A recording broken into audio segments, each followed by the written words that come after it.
Aloha, everybody. My name is Malia Adams, and I'm the office manager for the housing chair for the State House of Representatives, Representative Luke Evslin. The Senate and House housing chairs are here today to speak about the legislation they've passed and discussed the expected impact it'll have on our state. For general housekeeping announcements, we will have time for our Q&A session at the end after both chairs have presented. Please put your questions in the Q&A function on Zoom. For our in-person audience, I will call you forward to the table to speak into the mic. Senator Chang, if you're ready to present. Yes, ma'am.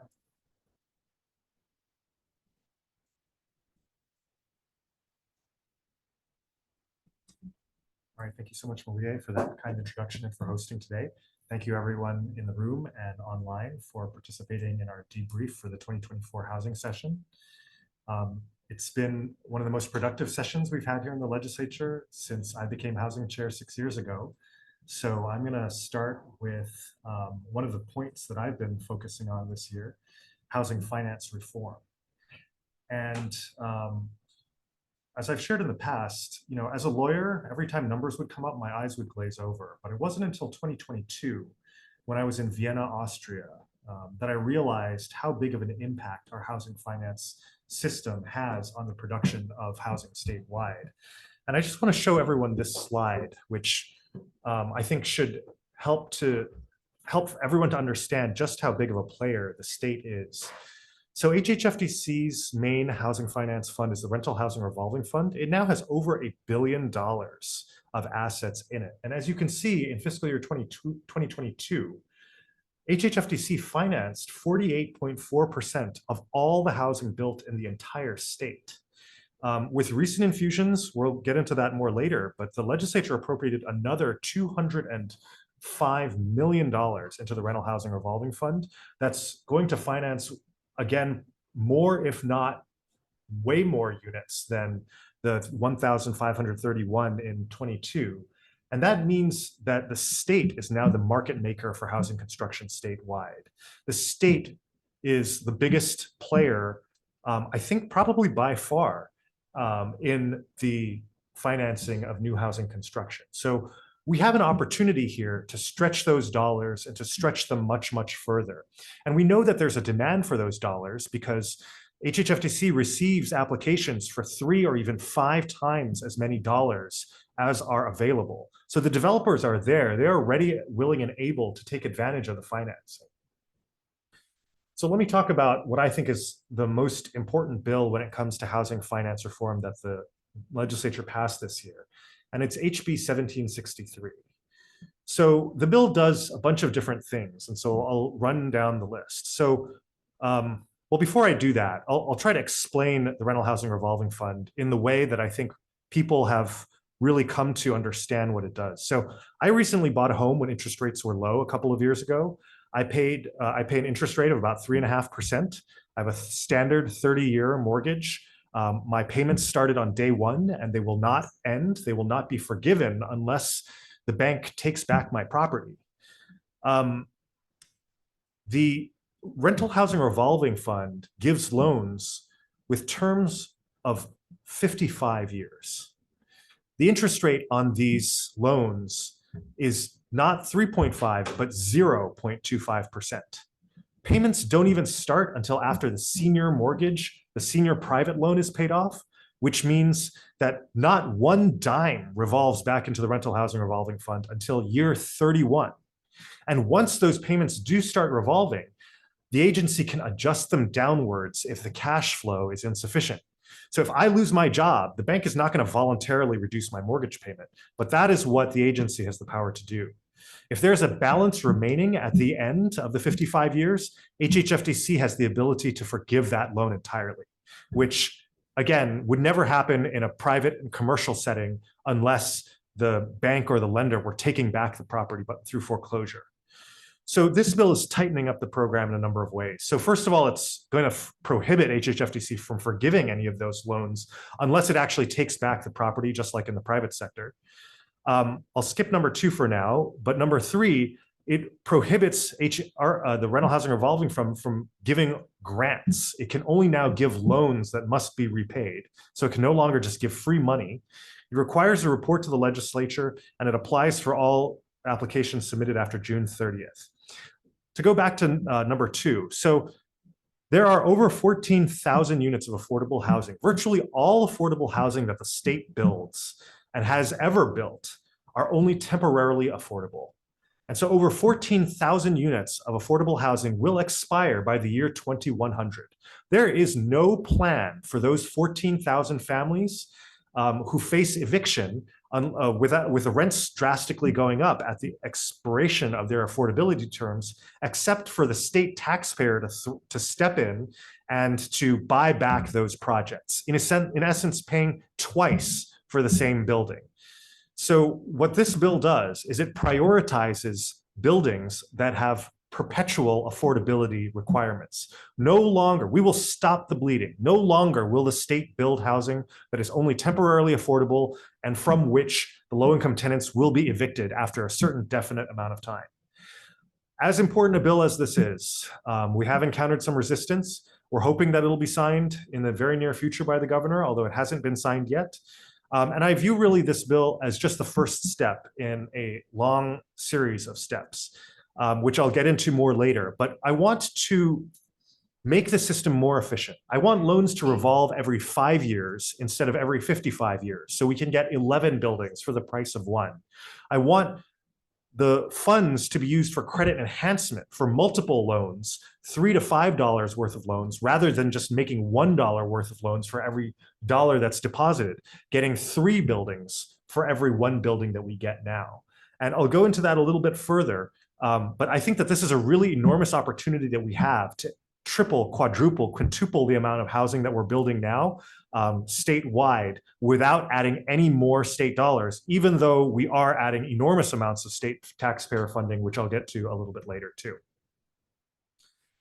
Let me also now get to SB 2133. I think this is also a super important bill because the primary obstacle to new housing construction on the neighbor islands is infrastructure.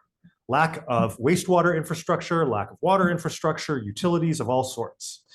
And what this bill does is 2 things. So first of all, the legislature passed a program a couple of years ago to allow for the state to front the money to build new infrastructure and then recoup those funds from the private parcels that would be developed. But those would only be happening in the TOD zones near the rail stations on the island of Oahu. So this bill would expand that authorization statewide, so it wouldn't just apply to TOD zones and it wouldn't just apply to Oahu. It could be, for example, used to help finance the infrastructure that was destroyed in the Lahaina wildfires. The second thing that it does is that it allows the state to issue bonds to pay for this infrastructure. And the great thing about state bonds is that they have very low interest rates. And that means that the state has access to a much lower cost of financing than the private sector does. And that means that the private sector, or that the infrastructure built, will be much cheaper than if the private sector were financing it. So this is a 1-2 punch that will hopefully deliver low-cost infrastructure across the state, especially on the neighbor islands, and therefore enable the delivery of a lot more housing across the entire state. Let me move now to HB 1760. So this is another very technical bill, and I don't fully understand it myself, but to try to explain it in a simple way as possible. So the federal government allots to each state a certain dollar cap on the amount of bonds that they can issue to provide affordable housing financing for the low-income housing tax credit. This is set by federal statute, so by Congress, so the state cannot increase that cap. However, the federal government has authorized bonds that are repaid in a short amount of time to be recycled. So if certain bonds are repaid, freeing up a certain amount of capacity, that amount of capacity can be reissued to a new borrower with a very favorable affordability term of only 20% of the units have to be affordable to, I believe, 50 or 60% of the area median income. So 80% of the units can be market rate units that can cross-subsidize the 20% that are available for very low income families. And this would enable a large volume, potentially hundreds of millions of dollars a year, of very low cost financing to become available to finance affordable housing.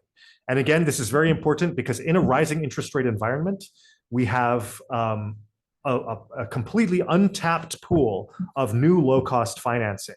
Now, there are a number of hurdles and obstacles that any given project will have to meet in order to qualify for this financing.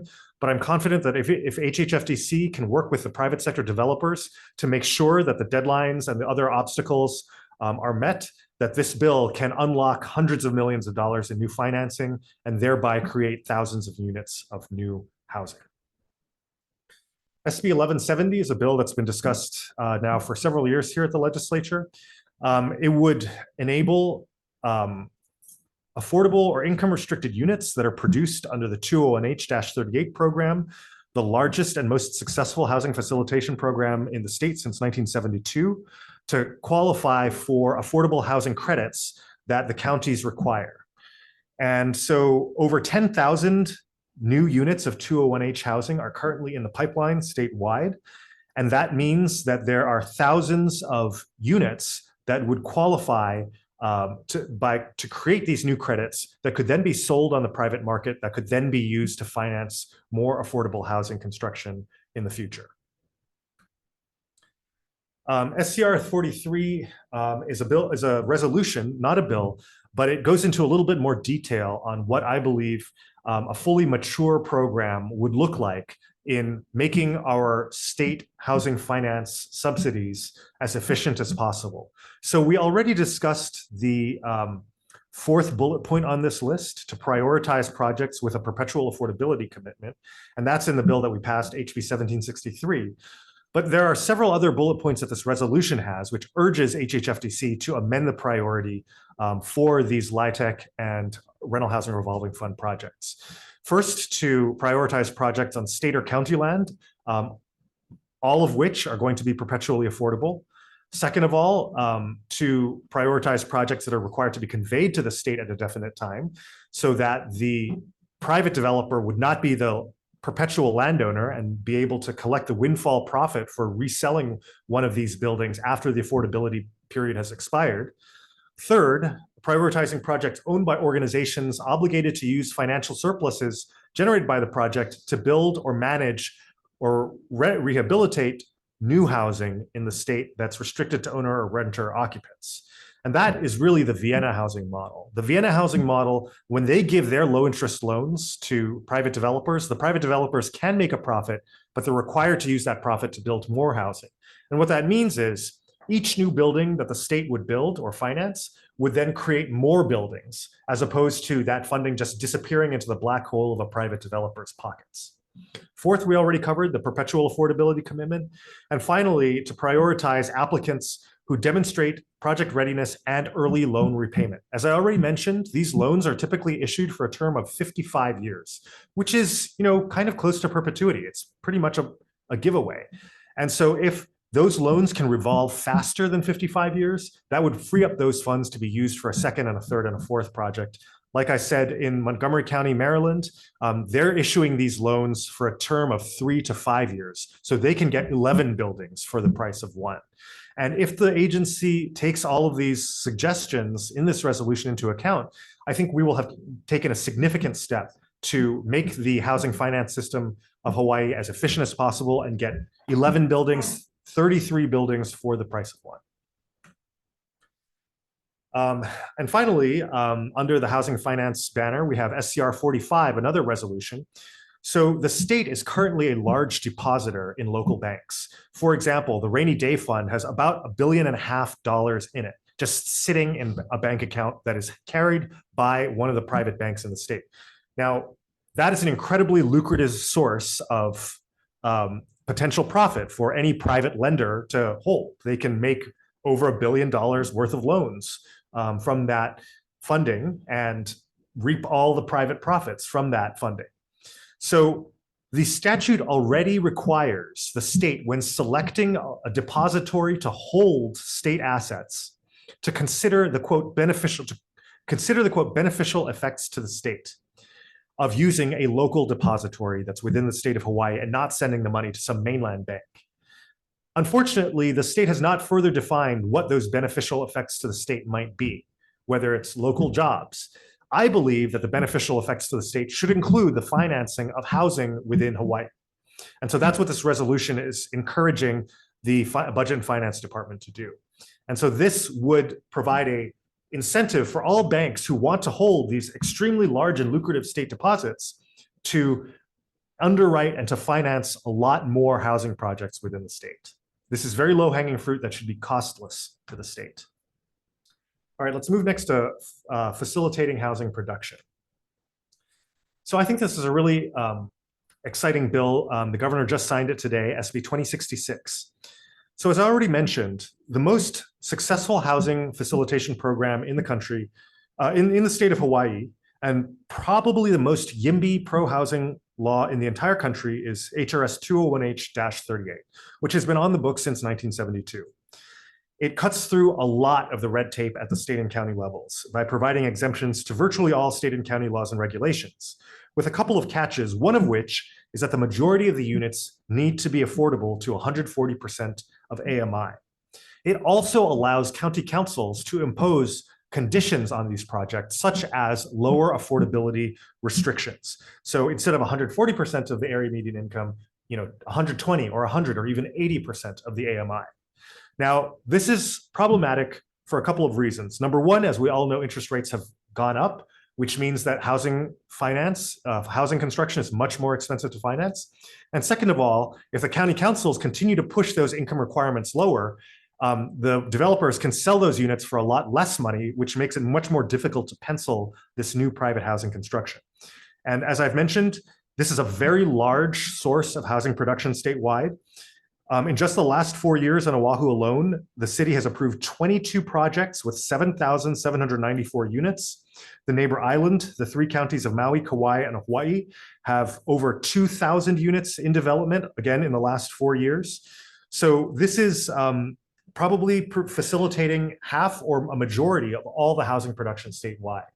And this window is closing or becoming much more narrower because of the cost of housing production. So what this bill does is it establishes another route to those same exemptions and cutting through the red tape that the existing 201H-38 statute allows, with a couple of different provisions.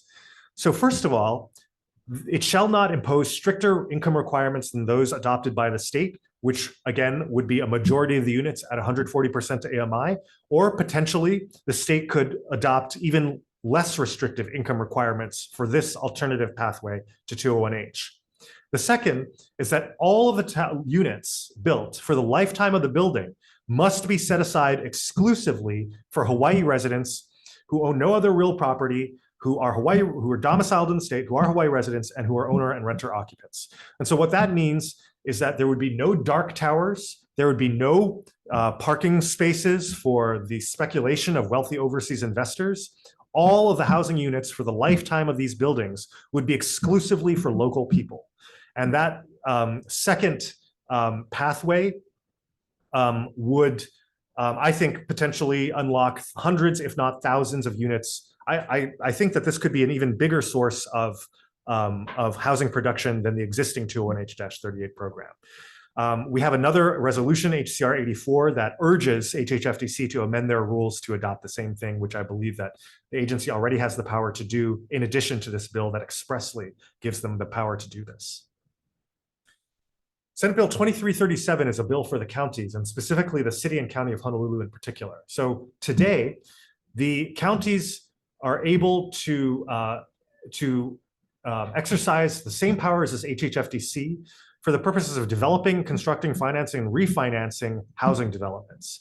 But they do not have that same power for mixed-use developments, which could include ground floor commercial activity, for example. So the city and county of Honolulu has a project very close to town in the Iwilei area. It's a fantastic example of TOD development that would be right near a rail transit line. And this bill would enable them to construct not just housing, but also mixed use. So that would include commercial development and retail at the ground level. It would also require them to prioritize walkability to the extent practicable. So we're no longer going to be creating these towers with, surrounded by parking or landscaping. It's really going to ensure a maximum of walkability so that you have a really great, lively urban ground floor, street level use. And hopefully the city and county will be able to take advantage of this program for that EVLA parcel, and all the counties will be able to take advantage of this for all of their redevelopments statewide. And Kauai County has been the most aggressive actually in building new housing at the county level. HCR 131 is a resolution that urges HHFDC, the main housing development arm of the state, to develop a plan to satisfy Hawaii's housing demand. So the Hawaii State Planning Act already has a requirement. It imposes a requirement upon the state to effectively accommodate the state's population in housing. And that requirement has been on the books since, I believe, 1978. And I think we can all agree that since the year 1978, the state has utterly failed at accommodating Hawaii's population in housing. So what this resolution would do would be to urge HHFDC to at least create a plan to create that many new units of housing. For example, HPHA, the sister agency, the Public Housing Authority, is developing 10,000 new units of housing, the largest housing development program by any public housing authority in the entire country, probably in many years, and certainly in Hawaii in generations. HCDA is also committed to developing housing, including a pilot tower of 99-year leasehold revenue neutral housing. And we believe that HHFDC should be at the forefront of these efforts to build 100,000 new units of housing statewide over 10 years, which is what it would be to satisfy 10 years worth of Hawaii's housing demand. Finally, I just want to touch on some of the budgetary pieces in this year's budget, because every year there are folks who want to expand the subsidies that are available for affordable housing construction. And I think this was really a banner year for that very concept, starting again with HHFDC. So HHFDC received a really quite incredible amount of money for housing and housing infrastructure subsidies.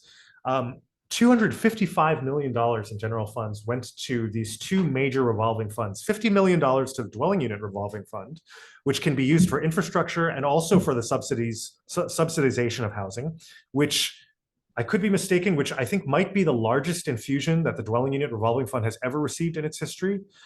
And the rental housing revolving fund is receiving $205 million in two different pieces, which I think is the second largest amount that it has ever received in its history, and which is over 20%. It's an increase of over 20% of all the assets that are in the fund already.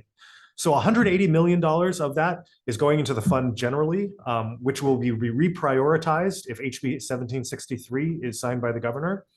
And the rental housing revolving fund tier 2 funding will go into a separate bucket that will be subsidizing housing at the 100% of AMI level, which is significantly higher than the 60% AMI level that existing tax credit financed tier 1 housing can provide. So that $25 million will in theory be used to, will require less funding per unit to deliver more units. So it's a much more efficient use of the rental housing revolving fund than by providing gap financing for those tier 1 low-income housing tax credit projects. So, earlier in the year, there was a lot of discussion of a new conveyance tax increase that would have generated about $22 million. The legislature appropriated $255 million, over 10 times that amount, over 10 years worth of the collections of an increased conveyance tax into the rental housing and dwelling unit revolving funds, a really banner year and a huge financial commitment by the taxpayers of Hawaii. HPHA also received quite a lot of funding. They receive a lot of federal funding. They're basically the property manager for the existing Section 9 public housing portfolio. But they also received a lot of additional funding, $10.5 million new dollars for rehabilitating 150 vacant units. And I like to say that this is the lowest hanging fruit that the state of Hawaii has every year to get to house people who are homeless. So every single year, hundreds of new units that HPHA has, of these public housing units, fall out of the pool because they fail federal health and safety regulations. Now, these buildings, these units exist today. Nothing needs to be reconstructed. Nothing needs to be built from the ground up. All that needs to happen is that those units need to be renovated in order for a new family to move in. And HPHA has absolutely no income floor. It can admit people, it can house people with zero income. And indeed, I believe the average HPA tenants are in the 9 to 14% of AMI range. Only 9 to 14% of AMI. So these are very, very low income people who are squarely within that homeless demographic. So this would enable 150 homeless families to be moved off the street tomorrow. And that's not all. We'll get into more funding for HPHA later. I wanted to highlight HCDA. They are getting a bunch of funding, $5 million for supportive housing, also for housing for the homeless, although that might take a little bit longer to deploy. But they are getting $1.5 million carried over from Act 97 last year for pre-development of the 99-year leasehold condominium project that I already mentioned. And so that is now in a sole source procurement process right now by HPHA. So we're cautiously optimistic that groundbreaking will be able to happen in the next couple of years, and that pilot project will demonstrate the success of a revenue-neutral, income-blind 99-year leasehold project along the lines of the Singapore housing model. So I already mentioned the $50 and $180 million that HHFDC is receiving. They're also receiving some additional funding for repaving in Kulio O. HPHA is actually receiving an additional $20 million for rehabilitation of existing units on top of that $10.5 million that I already mentioned. So it's actually $30.5 million in rehabilitation of these units. It will also receive $5 million for the acquisition of several buildings right here in downtown Honolulu for the conversion into affordable housing, and $800,000 for a new community center at the existing Kalihi Valley Homes project.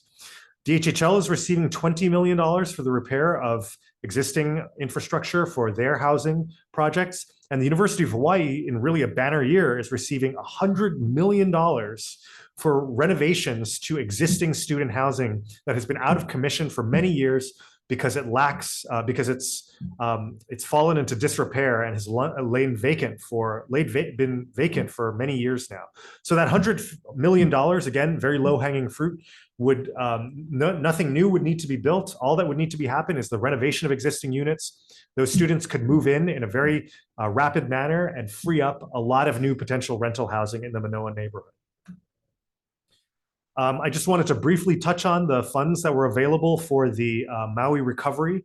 And you can take a quick look at that. Again, because over 6,000 units of housing were destroyed by the 2023 Lahaina wildfires, a lot of this funding is going to restoration of and reconstruction of that housing. And with that, I wanted to thank everyone for your attention, and I'll hand it back over to my counterpart, Housing Chair Luke Evslin. Mahalo, Senator Chang, for your presentation. We're now going to go into Representative Evslin's slides for the House Housing Legislation Debrief. Sorry, I'm technologically inept here. Thank you, Senator Chang.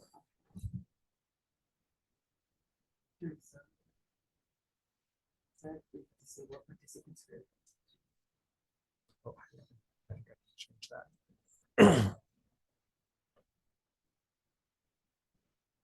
All right, are you able to do it now? Yeah. Okay.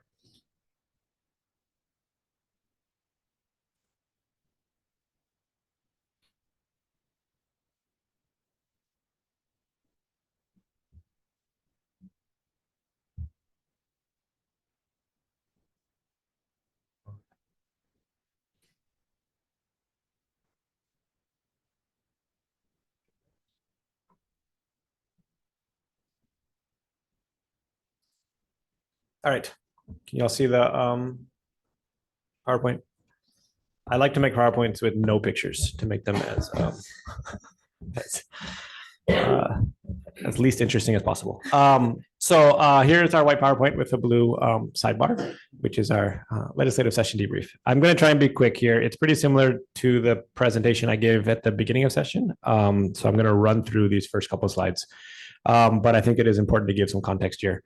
In 1961, the Hawaii State Legislature passed our really groundbreaking Hawaii State Land Use Law. The intention or the reason for that law in 1961 was that at the time, Hawaii was seeing the sort of rampant development of agricultural land in disconnected agricultural subdivisions, and the state legislature needed to take action to try and have a more sort of comprehensive land use planning regime. So this 1961 law set the stage for our dual state local zoning code, which we have now. And the clear intention, this is from the findings of that, the clear intention was essentially to preserve and protect agricultural and conservation zone land while making it easy to develop land in urban areas where housing existed currently. This is from our state plan, right? Clearly says encourage urban growth primarily to existing urban areas and away from agricultural land. To codify that, the state classified all land into 4 state land use districts: agricultural and conservation zone land. As you can see here, this is a map of Kauai, but the islands look, relatively similar. Agricultural and conservation zone land in the green and gray here encompass 95% of land in Hawaii. And the counties have very little authority over development within the agricultural and conservation zone regions. Rural land is 0.5% of land in the urban state land use district, right? This is in red on the map. This is where housing development was intended to be. This is essentially, they drew lines around all the existing towns in 1961. And so we have our urban district. To codify the goals of our state land use law, this legislature gave zoning authority to the counties, essentially entirely within the urban state land use district. So the counties have really, really broad discretion over zoning in the urban district. So we have state urban land use district and then county zoning within that urban district. And that's where we have residential zoning, commercial zoning, industrial, right? This separation of uses within the urban district that the counties have discretion over. Fast forward, in 1970 and 1960 was sort of the heyday of single family zoning in America. And so the counties all adopted what amounted to essentially single family zoning code throughout the urban state land use district, large lot single family home subdivisions. This is from UHERO. They show that 0.3% of land in the state of Hawaii is zoned for multifamily use. So counties adopted primarily single family zoning, not much land available for multifamily zoning. We are underproducing housing at a drastic rate I missed a slide here, but as UHERO has shown, we have the highest regulatory burden by far of any state in the country. This is just one picture from our Kauai general plan, which is showing that we are underdeveloping in the urban state land use district and pushing development into our agricultural districts. So in my opinion, we are failing at the twin tenets of our 1961 state land use law. We have not made it easy to develop housing in the urban areas, which is the primary cause of our housing crisis. And because of that, we are pushing development into our agricultural districts. SB 3202 will solve all of that. I'm just kidding. But what my focus on this legislative session was on regulatory reform and zoning reform, right? To try and essentially push the counties to loosen up regulations within the urban state land use district to make it easier to develop housing in the areas we want it to be, which is in the urban district, in order to preserve land in our agricultural districts. We had a handful of bills to that effect. Lots of them died. SB 3202 did not. This bill is a little complicated. And I think we have a group here that probably wants to go into the weeds here, so I will go into the weeds. The bill requires that the counties allow 2 ADUs on residential lots within the urban state land use district. The final version creates 2 pathways for compliance. Either the counties can essentially allow ADUs on all residential lots in the urban district, except for those along the coast or those in high hazard areas. Or if the counties want, they can take a more narrow pathway to compliance. They can allow a second ADU on this more narrow pathway along near rail transit and arterial roads in the county's urban core. They can allow it in areas that are consistent with the general plan. And essentially, they just have to ensure that they're allowing enough 2 ADUs to meet this kind of wonky figure that's based on the Hawaii Housing Planning Study, which amounts to about 10% of single-family lots on Oahu would have to allow a second ADU at a bare minimum. For Honolulu County, they have an extra step in that they would have to allow what amounts to about 10% of or increase in zoning potential, which amounts to about 10% increase for multifamily lots, right? So to increase, say, height requirements or floor area ratio within the apartment districts to make this up. So again, one simple pathway, allow ADUs on all lots, allow 2 ADUs on essentially all lots, or here's some minimum standards. I want to be clear that for Honolulu, Bill 64, which is in front of the Honolulu City Council right now, was recently amended to currently in Honolulu's land use ordinance, you can do an ADU or an Ohana unit. Bill 64 was amended to do it to allow an ADU and an Ohana unit.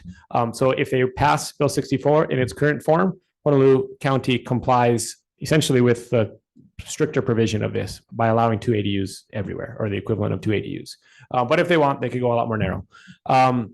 Really, really important to recognize, because this has been misstated over and over and over and over, is that the counties have full discretion on imposing size and height and all other development standards on the construction of these units, right? So all the regulatory tools like floor area ratio and lot coverage restrictions are all untouched by this bill. So for most small lots in Hawaii, if you have an existing house, you're likely already bumping up against the limits of your floor area ratio, your lot coverage restrictions. By allowing for 2 ADUs, what essentially the counties would have to allow you to do is to convert the interior of that house to allow 2 ADUs within the interior. It's not going to force the counties to allow you to do another unit in the backyard or something like that. While I would hope that counties do get more flexible in some of these regards, the bill doesn't force them to. The counties can also continue to reject permits due to a lack of infrastructure, right? You don't have the wastewater, you don't have the water capacity, you're not getting your permit. If the counties do not adopt ordinances to comply with those 2 potential pathways, then they essentially have to approve ADU permits by 2027. So the trigger here is don't approve it by 2027. If somebody comes in for a permit for an ADU and they're within all of the regulatory standards and they have the infrastructure, the county has to approve that permit. So the counties have to take action. Again, past Bill 64, Honolulu County is in compliance. For a county like Kauai County, where I'm from, we already allow the equivalent of 3 ADUs on all lots. So Kauai County doesn't have to do anything, and we're already in compliance. Another part of SB 3202 is that covenants adopted after the effective date of the act cannot restrict against 2 ADUs. So existing covenants, right, if they already restrict, they're untouched. New ones can't restrict 2 ADUs. This one is important and undercovered in that impact fees will have to be based on the size of the unit. So big houses pay lots of impact fees. Very small houses pay less impact fees. Right? These are things like your wastewater fee, your water meter fee, park dedication fees. And really importantly, if you have an existing single family home and you're converting that to a multifamily home, say, what I did, bought a single family home, cut the thing in half, put an ADU in half of that. Instead of paying impact fees on the conversion of that, the counties cannot charge you any impact fees if you're not adding any square footage to the house, right? The idea here is just to reduce barriers as much as possible for the conversion of single family homes to multifamily. And then lastly, the counties must allow for the ministerial subdivision of residential lots within the urban state land use district. Doesn't apply within a whole lot of high hazard areas. And to be honest, this will likely only make a significant impact on Kauai. Currently, all subdivisions on Kauai go through the Planning Commission. This process can take between 1 to 6 years. And because it takes so long, most people end up just CPRing their lot, which is really a workaround from the subdivision code. And this will help expedite, if a family wants to split their lot or something along those lines. It's important also to say that currently the Planning Commission is required by law to approve subdivisions as long as somebody complies with all of the many components of the subdivision code, right? So somebody comes in for subdivision, developer is checking all the boxes, Planning Commission has to approve that subdivision. So this isn't going to change who is getting their approvals or not. They still got to comply with the same law. It's just going to expedite the process by having the planning director have discretion over that.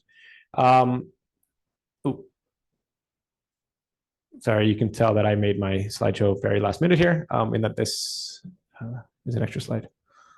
Okay, so that's SB 3202 CD1, which was a great bill. HB 2090, also a good bill. And in a lot of ways, probably more impactful. This bill will requires the counties to allow residential uses in all commercial areas. So remember, state law gives counties authority to do zoning. Counties all did, separated residential uses and commercial uses separated from each other. There's been more over the years, the counties have backed away from that and allowed more and more residential uses in commercial areas, but we still have broad swaths of commercial areas, even in downtown Honolulu and in, vacant malls throughout the state, where commercial only uses are allowed. So this will hopefully help revitalize downtown areas, revitalize underused malls by allowing residential uses in those areas. And it also has a provision where the counties have to allow for adaptive reuse, which is the conversion of commercial buildings to residential in compliance with the International Building Code. Importantly here, if they're complying with the International Building Code, then they have to allow for units that are 220 square feet, right? Micro units. Also, the International Building Code has interior bedroom requirements, which means that you can build interior bedroom units with adequate ventilation and lighting, right? A big barrier for the conversion of commercial buildings is that they were built in a way that it just isn't feasible to have every single bedroom on the exterior, like the Residential Building Code in Honolulu requires. So this will remove that barrier in ensuring that people can do interior bedroom units. It also would loosen a lot of the restrictions around parking and park dedication. That's HB 2090. SB 2919 allows the counties to phase out short-term rental units. Did some other things, but I think the phase out is by far the most important. Right now, if somebody has a lot of short-term rental uses got grandfathered in from a time before there were zoning codes. Counties under state law have no authority to phase those out until now. Now they can phase them out. If they choose to do so, and they still have to do it in a way that's, in a constitutional manner, they can't just say tomorrow we're getting rid of all of them, right? That would be a taking. So they have to figure out how to do this in a way that's going to survive constitutional muster. And then that final two bills here, HB 1633 is maybe, I feel like it's the little bill that could. This bill, all it does is deletes basically a single word from state law. Right now, if you get an owner builder exemption to build a unit on a property you own, say you have a single family home, you want to convert that to multifamily, you know how to do the work, you apply for an owner builder exemption, you have to sign an affidavit saying you will not lease that unit out for a year. Which is a major barrier for the conversions of these types of units. It's important to note that you still need a licensed contractor and a licensed plumber if you're doing this work. This bill just deletes that provision. So if you get an owner builder exemption, you can lease the unit out. I call it the little bill that could because I introduced it, kind of forgot about it. The thing had like very little support and some opposition, and then ended up passing. It was kind of on the last of the legislature. Oh my God, this bill passed. So I'm very grateful that it passed. But and then SB 2062 just allows the counties to I think Senator Chang already mentioned it, but mixed use and mixed income projects, which will allow the city and county of Honolulu to get bond financing to do mixed use development. Sorry, I thought it wasn't mentioned in there, which is why I added it here, but that's all I got. Unlike the governor, I have no flower on my Mahalo screen here, but thank you all. Happy to take some questions. Thank you, Representative Evslin. We're going to go first with in-person questions. If anybody here has any questions for either Senator Chang or Representative Evslin, can you show by raise of hands? Yes, sir. Can you come up to the podium, state your name, and if you're affiliated with an organization? State your name and if you're affiliated with an organization. My name is Sid Char. I'm a longtime architect, and I've been watching this bill with interest. I applaud the intent, but I'm not in favor because I think it's a bad law because it tells you can't do all this, but if you apply all of the restrictions of the residential code, you can't do it.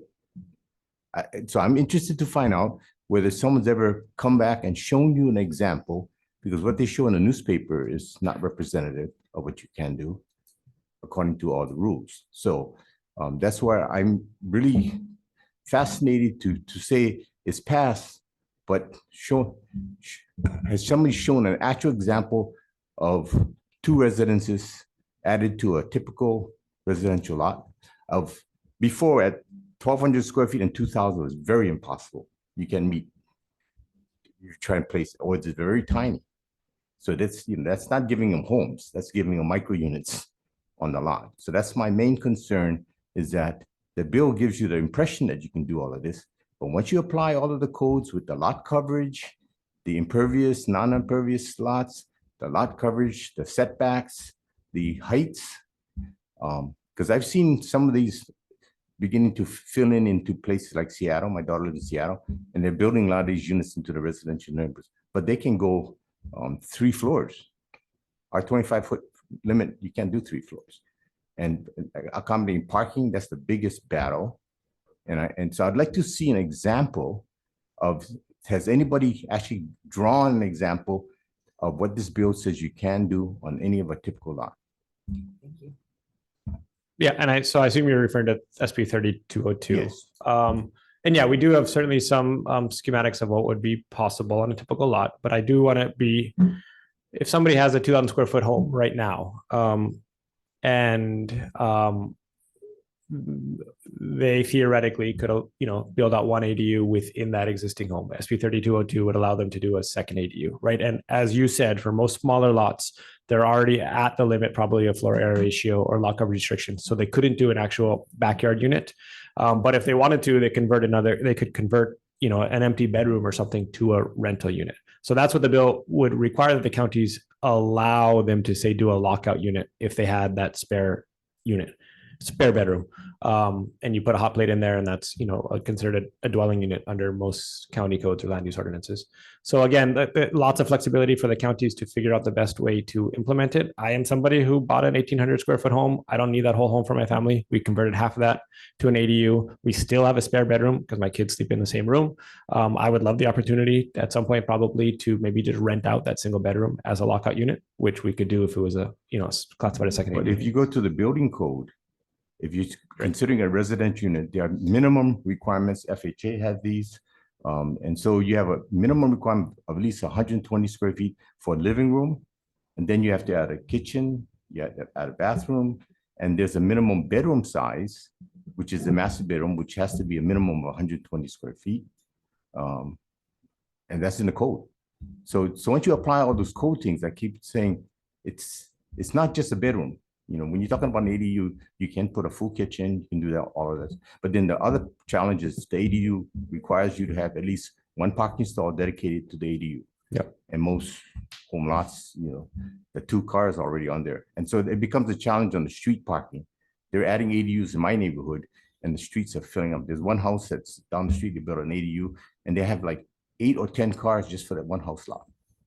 Yeah, and so again, this was a balance between trying to take too much control away from the counties, or ensuring home rule, right? And I think we bent over backwards here to say the counties have to figure out how to allow this, but they have a lot of flexibility in determining how they do so. So things like parking requirements, yeah, certainly they're going to require parking, and if you don't have parking on site, you're not going to get the permit. If you're doing 3 units and you've got to comply with the commercial code and put in fire suppression systems, et cetera, that's what you have to do. And the counties have the flexibility to do that. I think part of what makes me optimistic here is that this, in some ways, was the first foray of the legislature saying, counties, you have to do this, right? And now we are all watching to see how this gets implemented and then what the regulatory barriers are down the road. And we have authority to unwind some of those barriers if necessary. So I think everything that you're saying is probably correct. We're not going to see overnight rapid proliferation of these units, but we're committed, I think, to make it as easy as possible as for people to build them. Okay, thank you so much, sir. I'm so sorry. Looking We at have it as other housing questions on here. crisis. Yeah. And everyone thinks that now we're going to have a lot more housing. But once you apply those restrictions, Totally. it's not going to happen. The biggest thing is could help the housing crisis is get the roadblocks out of DPP. Yep. You got 20,000 applications there, that if you got permits, they'll be building these homes versus, you've got 1,300 units on Stanley's presentation, something like that. Yeah. That's a very small piece. Yeah, no, I think you're right. Lots of barriers, lots of work for us to continue to do here. Thank you so much. Yep. We have about 7 more minutes in this room. So we have 2 questions online. Do we have anybody in the audience? No? Okay. We have one question from Galen Fox that states, Rep. Ichiyama says SB 3202 forces Oahu to build 30K more units than planned. Please comment.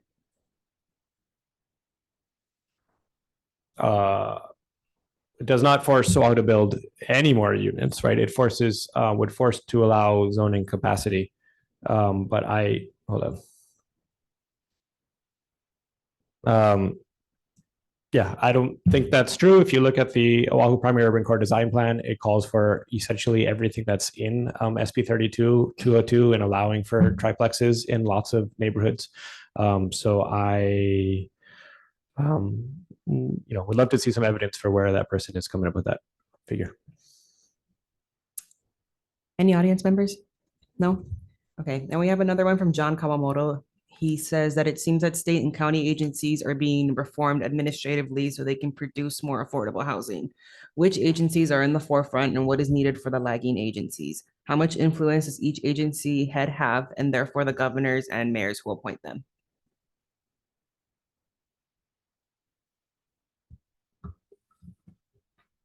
Yeah, that's a good question. I think that in terms of actually reforming agencies internally, that's not something that the legislature has taken up specifically.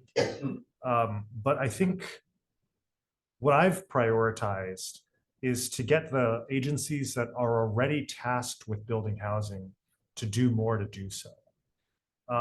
So some have, been activated already, like, as I mentioned, HPHA has already been pursuing this 10,000 unit development project for over a year now. HHFDC, I've been, working with them for a long time for them to build more. And, I hope that they'll get there. Like I said, I think if HPHA, which is really a property manager, they're not really a developer, can build 10,000 units, HHFDC, which actually has a development branch, should be building 100,000 units.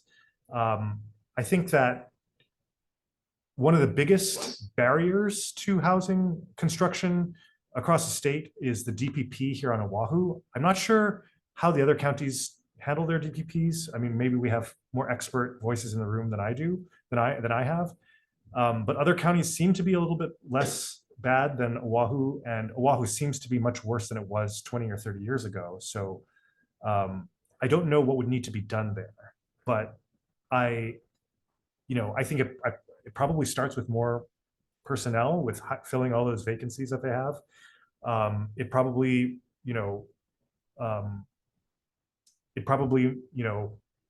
I don't know, it might include state agencies like HPHA's 10,000 unit development self-permitting instead of clogging up the DPP pipelines, to leave the DPP pipeline for private sector projects and to unclog the DPP pipeline from the state projects that don't even require state permits, county permits. But I do think that DPP needs significant work if the housing production of the island of Oahu is to increase significantly. Yeah, I'll just add, I've even in the development of SB 3202 worked a lot with lots of county and state agencies. And I think all individual administrators are incredibly motivated and committing to solving the housing crisis at every level in every agency. Manpower is a big barrier, and then infrastructure is a big barrier. So, everybody is trying their best. In a lot of ways, it's on us to try and unwind some of these regulatory barriers and provide the funding and the tools to make it happen. I do just want to acknowledge the previous questioner clarified his question, referring to a Star Advertiser article that had the comment. I believe what Rep. Ichiyama was referring to is the fact that the bill has an additional requirement for Honolulu, which does not exist for the other counties, SB 3202. Right? The other counties have to allow ADU capacity. Honolulu County has to allow apartment capacity in addition to the ADU capacity. And the reason, to be honest, that that's in there just for Honolulu is that Honolulu County, at least a number of the council members, was the only county that expressed interest in doing a narrower version of the bill and not having two ADUs apply everywhere. So Kauai, for example, is already in compliance. Maui is going to be in compliance. Hawaii County is going to be in compliance by allowing two ADUs essentially on all residential lots. It sounded like there was a lot of desire on the part of Honolulu County to do something much narrower and only allow two ADUs separately. So then we just came up with this additional requirement for Honolulu specifically, because I think they're the only ones that are going to go after that alternative pathway. Great, thank you. Any audience members in person? Do you folks have any questions? No? Any follow-up? We don't. We have one from Janine Johnson, who states, I'm coming up to 2 years waiting for my permit to just add a bedroom to my holiday. How is the DPP going to do any more when they can't even function now? It's been decades and they have never been able to hire enough personnel. What makes you think they'll be able to hire enough now? I should note we only have 2 more minutes in this room. Yeah, that's a really good question that I don't have a good answer to. I know that DPP has been a priority now for multiple administrations. I know that earlier in this administration, DPP Director Uchida, I've worked with him over the years. I've had many conversations with him. I mean, he was one of the most pro-growth, pro-development, pro-housing DPP directors in recent years, in my experience. And it doesn't seem like the direction of the agency changed significantly. But like I said, maybe part of the answer lies in, so the state doesn't have to get county permits for its project. So maybe the state HPHA projects, HHFDC, HCDA, DHHL projects, they just certify, they just self-permit, and they don't put their projects through DPP. Now, the feedback that I've heard on that idea is that DPP or the city, if DPP doesn't approve the permits, then the city will be reluctant to accept dedication of the infrastructure like the roads later. And then the state agencies will be saddled with private roadways and things like that they don't want to or have the expertise to maintain. And so I think that's a reasonable concern. And I would hope that we'd be able to work with the city and county of Honolulu to address that concern. I think there have been a number of proposals over the years, and this might be part of the solution, to allow for a self-certification process by which licensed architects and engineers, once they stamp a permit, they're already liable if there are any problems with their plans. So if they take the further step of self-certification, then those projects would not need to go through the DPP process. I personally am not an expert on that, but I can imagine that might cause their insurance premiums to go up if they're kind of solely on the hook there. And I guess there probably is not a quicker or better solution than for the city to make DPP jobs more attractive. I remember talking to old timers who remember back in the day when there would be dozens of applicants for every state job in the civil service. We talk about how civil service jobs get a lot of generous benefits like vacation and healthcare, but the reality is that because their pay lags the private sector so greatly today, in low unemployment times like we have now, it is very, very difficult for civil service recruitment for both the state and the counties and the federal government for that matter. So all levels of government are dealing with huge levels of vacancies that I don't think existed a couple of generations ago. So I'm a big believer in the positive power of the public sector. I think my whole idea is that we need the public sector to lead the way on new housing growth and development statewide, just as it leads the way on public education, on public highways, on public libraries, and public parks.